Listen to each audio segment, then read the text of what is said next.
Hi, today we're going to learn how to create this very simple animation with jQuery append and animate functions. If you have a look at this, obviously you'll see what we're going to be building. First of all, what we're going to do, we're going to draw a stroke around the rectangle, or square rather, and then we're going to fill it up with some stripes.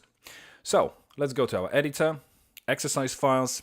You'll find the CSS folder with a blank core.css file, index.html, JS folder, core.js file, which is blank, and the latest version of jQuery at the time of this recording. We're going to start with our index.html. If we scroll down, the only thing we're going to be doing here, we have already included jQuery and our core.js plus our core.css file.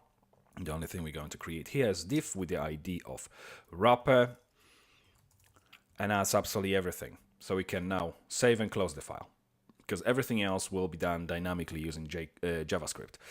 Let's open core.js, core.css obviously.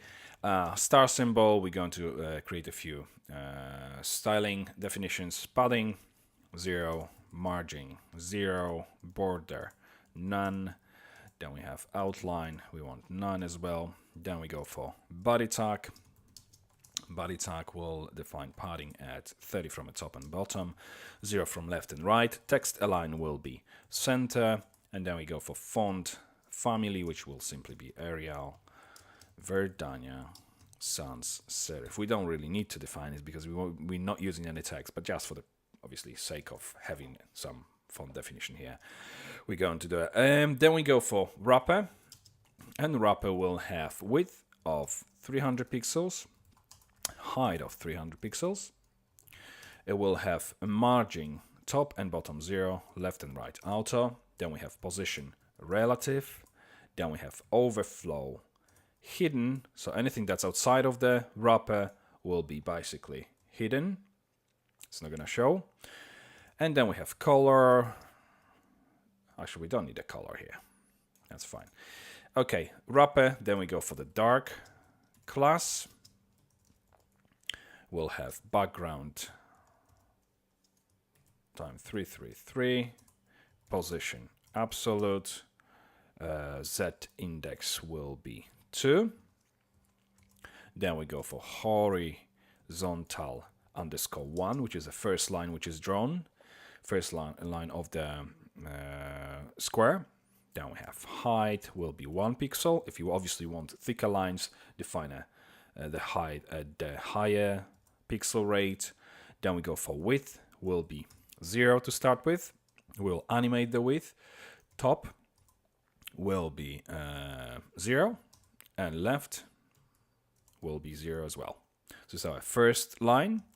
Then we go for vertical 1, and vertical line will have height of 0 because we will be animating the height of this element. Then we will have width of 1 pixel because that's how thick we want our lines to be.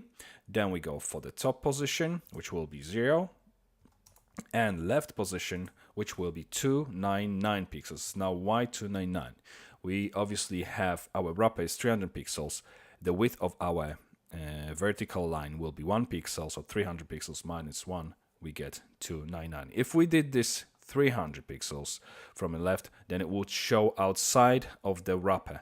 And obviously, because we have overflow hidden, it wouldn't show at all. So now we go for the next one. We have vertical line 1. Now we go for horizontal 2. 2, and horizontal 2 will have height of 1 pixels again. Then we go width, we'll have 3 pixels this time, and I'll explain why in just a second. From the top we want 299 because we've got 1 pixel height, and then left we want this to be 300 pixels. Now, because we will be animating this second horizontal line from the right side, we have to have the width already in place and then hide it by using left position 300 pixels outside of the box, and then we're going to be animating this to the left to make sure that to make this impression of basically animating right, down, left, and top. So this is horizontal 2. Then we have vertical 2, vertical 2. Vertical 2 will use this similar approach as horizontal 2 because we're gonna have a height already done, 300 pixels. We will have width of 1 pixel. We will also have top 300 pixels, so it's hidden at the bottom, and left 0. Then we go for vertical line. So it's vertical, and the definition will be height 20 pixels. Then we go for vertical underscore left. Vertical left will have width of 300 pixels.